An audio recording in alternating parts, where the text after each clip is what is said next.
Good evening and welcome to Poland Daily. I'm Nicholas Richardson and this is the news.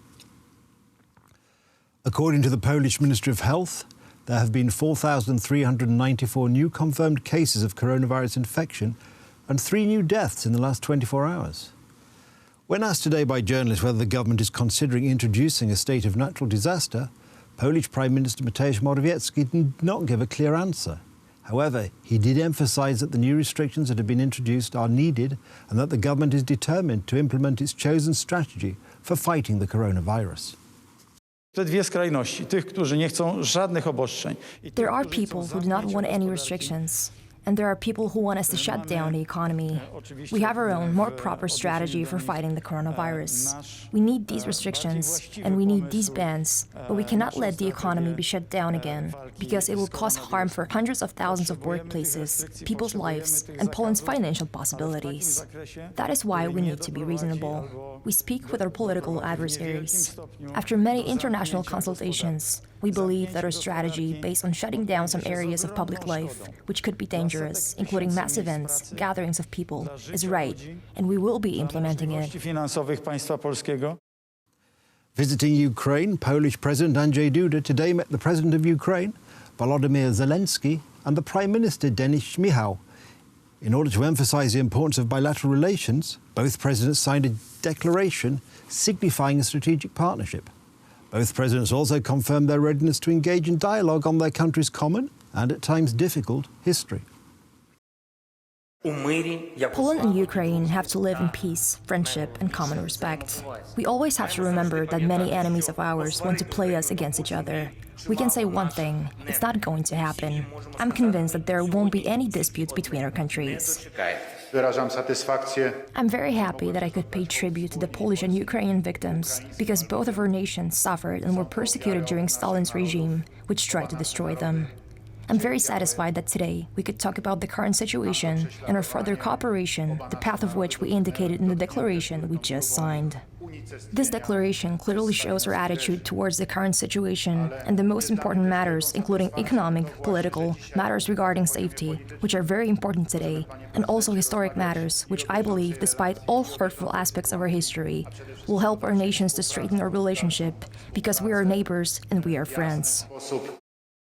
The governing Law and Justice Party seems to be making concessions on the animal protection bill known as the 5 for Animals. Prime Minister Morawiecki presented some concrete solutions today. The Senate is to vote on the bill tomorrow, while Polish farmers are also expected to protest against the bill.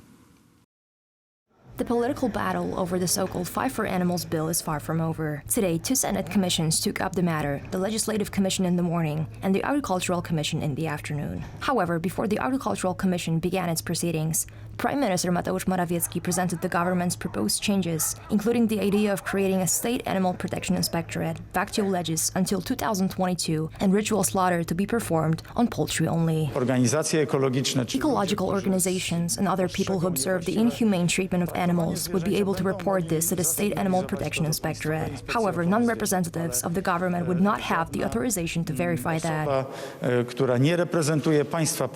Tomorrow, the bill is to be voted on by the Senate, but if the senators of the Agricultural Commission file many amendments, then the vote may be postponed.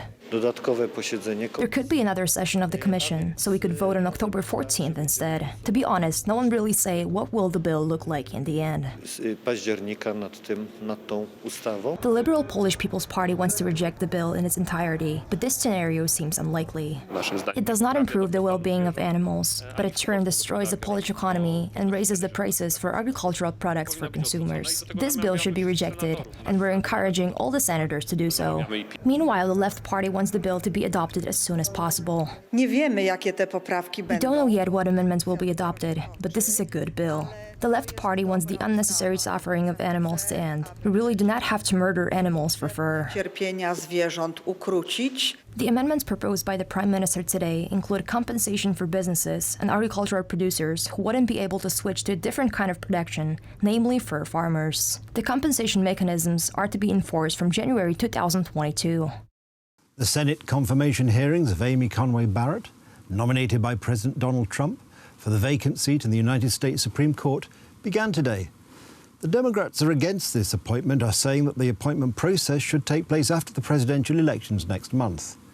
Resistance to Barrett's candidacy also stems from her beliefs. A 48-year-old lawyer, she is a Roman Catholic who strongly advocates defending the lives of unborn children. A deeply divided Senate Judiciary Committee kicked off 4 days of confirmation hearings for Supreme Court nominee Amy Coney Barrett.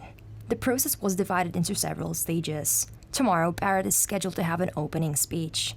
This will be followed by opening remarks by each of the senators, starting with Judiciary Committee Chairman Lindsey Graham, followed by Ranking Member Dianne Feinstein. The rest of the senators on the 22-member committee will have 10 minutes each to speak, alternating between the parties. Tomorrow and on Wednesday, the candidate Barrett will answer the questions from the senators. The hearings are to close on Thursday, and the vote on the recommendation by the Senate Judiciary Committee is scheduled for October 22, 2020. Next, a date will be picked for the vote of the whole Senate. The result seems to be obvious since the Republicans have the majority. Donald Trump defends a nomination and necessity of having no vacancy with the fact that upcoming presidential elections might have issues to be decided by the Supreme Court. The Polish press agency has announced on Twitter that European Union foreign ministers have decided that the president of Belarus, Alexander Lukashenko, will appear on the new list of sanctions against Belarus. Mass civil protests have been continuing in Belarus for over 2 months now. The protesters demand that Lukashenko resign from office and that the elections, held on the 9th of August, be rerun. The vast majority of Belarusians believe that the elections were fraudulent. That's the news. Thank you for watching. Stay with us for the weather, Poland Daily Business and more programmes. But from me, it's have a good night and a better tomorrow.